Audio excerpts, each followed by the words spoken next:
Whether you're trying to sell your home or not, you may have actually gotten a text or a phone call from someone trying to buy your house for quick cash. Our 13 Investigates reporter Sierra Putman joins us in studio tonight. She's got a consumer warning about those deals. You've probably seen the ads or flyers. Those offers can be really tempting, especially if you need money fast. Experts say the contracts are legal, but warn, if you're thinking about selling, you need to be really careful before you sign. This near Southeast duplex is where John Moore has flown the American flag for the last 15 years. This is your home. I don't know. Hope it is. John says he doesn't know after he signed this contract with a wholesale real estate company. You know, sometimes I sit here and shake like a leaf. And all I'm doing is thinking about it. He agreed to sell his duplex because he needed a car to get around, especially to doctor's appointments. The price, $63,000 cash. When did you decide you didn't want to sell to them? A few days after it soaked in. And John found housing costs had increased significantly. He thought he could change his mind, and so he texted the company. I'm just too poor to move. John signed a real estate purchase agreement. This is how these deals typically work. A real estate wholesaler offers a homeowner like John quick cash to sell. That company lines up a different cash buyer, making money on the difference between the original cash offer and what the second buyer will pay. Do you think that helps people? Yeah, I mean, yes, 1,000,000%. Evan Manship owns Midwest Cash Offer, the company John signed a contract with. We help people navigate a way to sell their property that's otherwise extremely difficult to do.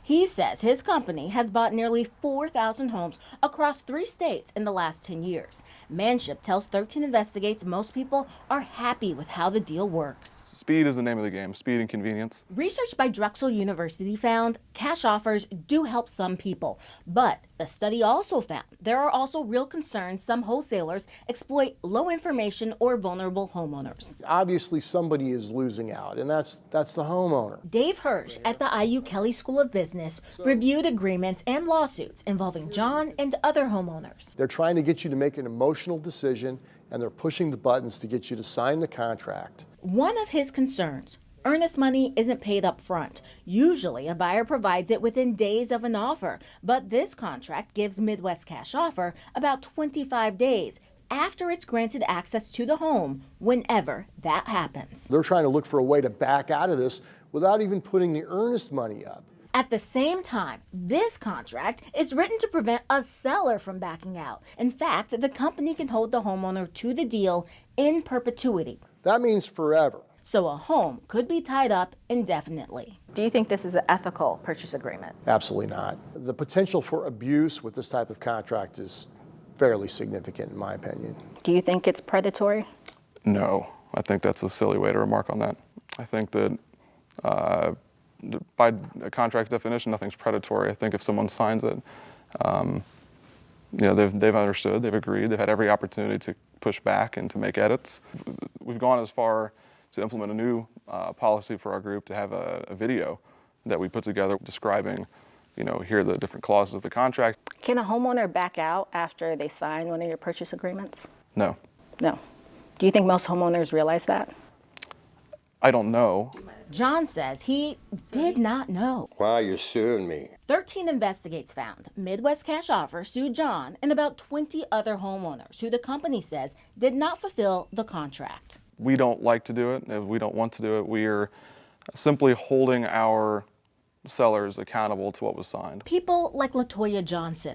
LaToya told 13 Investigates after years of conversations with the company, she signed to lock in a price for this home where her father lived. He was battling cancer and she didn't know when she'd be ready to sell. He didn't tell me that I was going to be closing on the home in 30 days. LaToya was shocked when she says the company pushed to close the deal. My father was fighting for his life at the time, and they were telling me that they wanted to pull up at the hospital.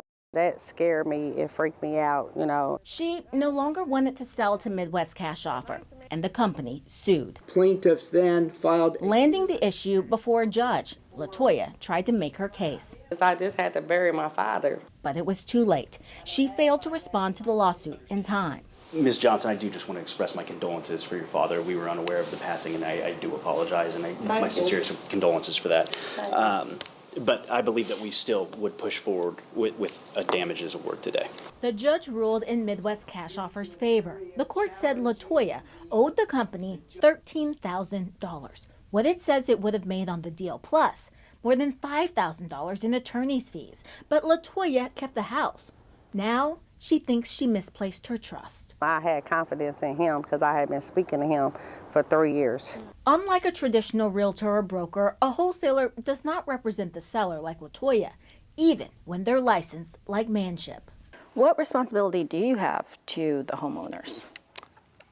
We don't have a responsibility to the homeowners. At all? No, we act in a, we're acquiring a property. Once a legal agreement is signed, Hirsch says it's hard to get out of a deal, which is why he encourages homeowners to get their own lawyer to review a contract before signing.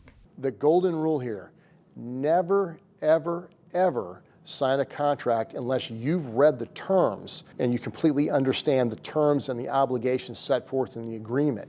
Then everything else. John wishes he'd gotten professional legal advice. Then I got boxes. He's all packed up, just in case he has to move. You mentioned you think that what they're doing is legal. Do you think it's right? Well, I know it's not right. Not for common sense and common man, no. Again, wholesaling helps some people, and each company operates differently. And I want to stress, quick cash real estate deals and holding people to contracts they agree to is legal. Hirsch just says if you get sued, you need to respond immediately. So who would investigate a wholesale company here in Indiana? That would be the Attorney General's office. It may open an investigation if it receives a consumer complaint. Any formal charges would then go before the real estate board. All right, Sierra Putman with 13 Investigates, and we really are hoping this story helps you make more informed decisions.